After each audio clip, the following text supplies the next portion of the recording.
Tell me one thing in your life that is great that came as a result of being comfortable. Most of us aren't defeated in one decisive battle. We are defeated one tiny, seemingly insignificant surrender at a time that chips away at who we should really be. It isn't that you wake up one day, decide, that's it, I'm going to be weak. No.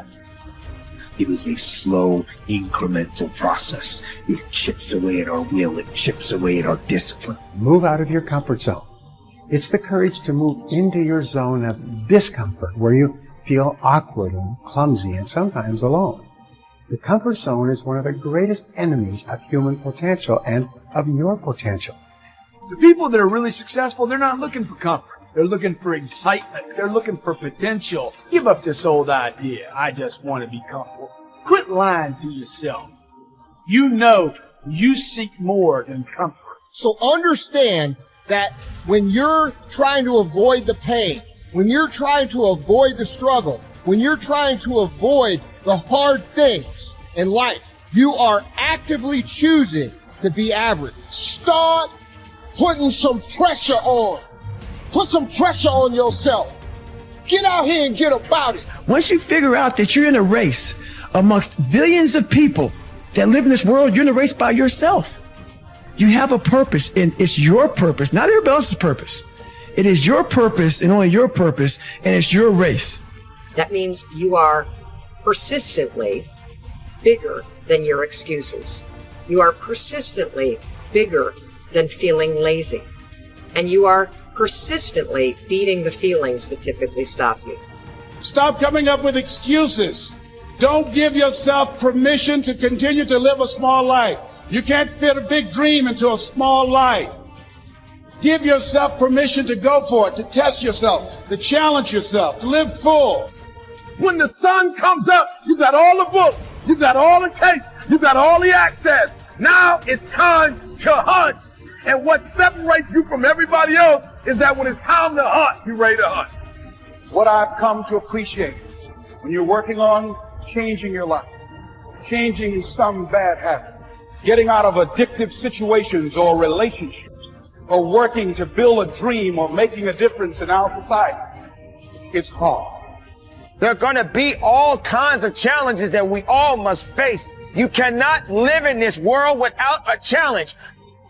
You cannot live in this world without a struggle. Greatness is right on the other side of pain. So what are you running from it for? You say you want to be successful, then push through it. Stop making excuses and go get it. The lack of self-discipline is the major cause of failure, frustration, underachievement, and unhappiness in life.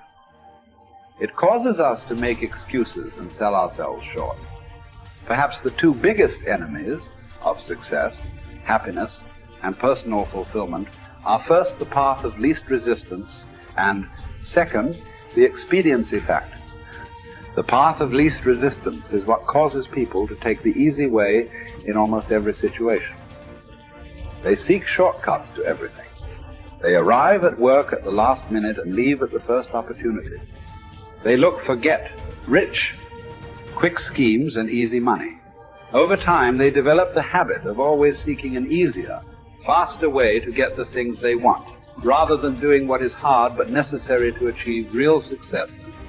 The expediency factor, which is an extension of the law of least resistance, is even worse when leading people to failure and underachievement. This principle says people invariably seek the fastest and easiest way to get the things they want, right now, with little or no concern for the long-term consequences of their behaviors. In other words, most people do what is expedient, what is fun and easy, rather than what is necessary for success. Every day, and every minute of every day, there is a battle going on inside of you between doing what is right, hard, and necessary, like the angel on one shoulder, or doing what is fun, easy, and of little or no value, like the devil on your other shoulder. Every minute of every day, you must fight and win this battle with the expediency factor and resist the pull of the path of least resistance, if you truly desire to become everything you are capable of becoming. And then when you see people take on more responsibility and decide that they're going to aim up and confront their suffering honestly and forthrightly, that their lives get better and the lives of people around them get better too. And so that's very strange as well, because it also means that the pathway to less suffering is through suffering. Right? And that would be hopeful if the world was constituted that way. It's like, well, there's suffering. How do you make it worse? Run away.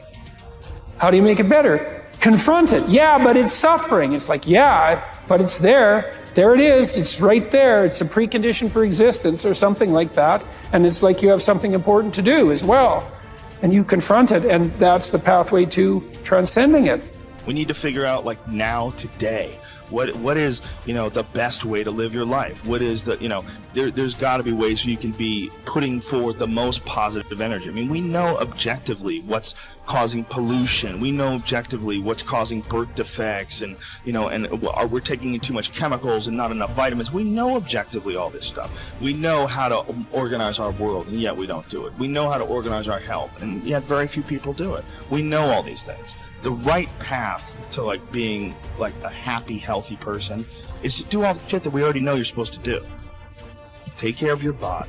Take care of your health. Take care of your mind, your stress. Meditate, be kind to people. We all know that.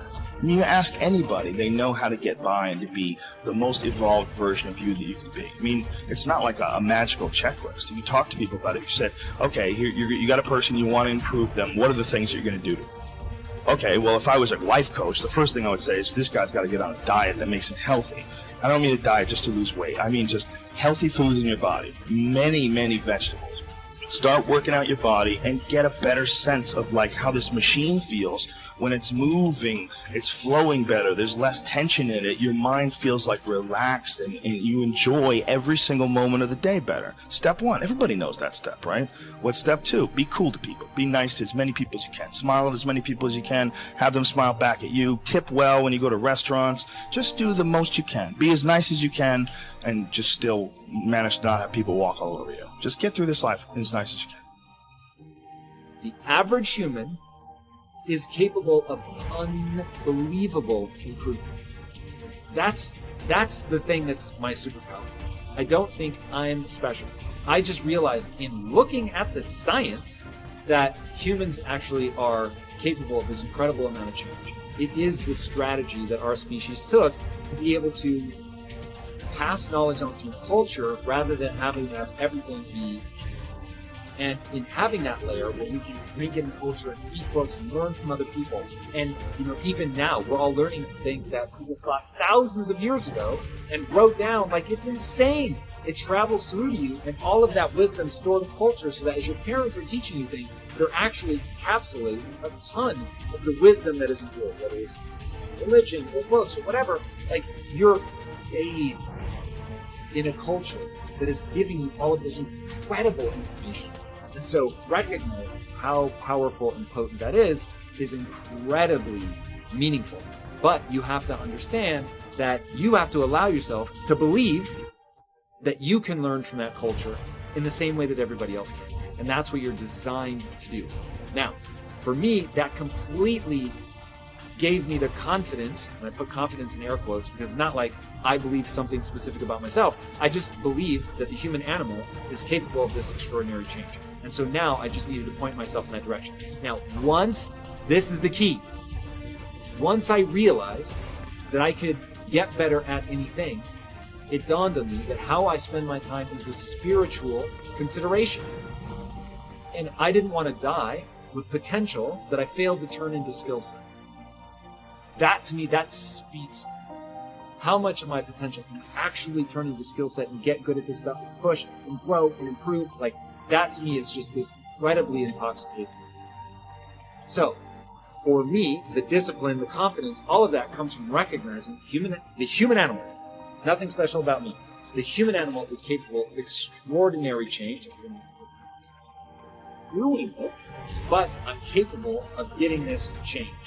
Therefore, I can do anything I set my mind to. Therefore, it really matters what I choose to spend my time on. Therefore, I want to put structure and discipline in my life so that I can move forward in things that excite me, that matter to me, because I really can't have this big crazy dream that I'm thinking.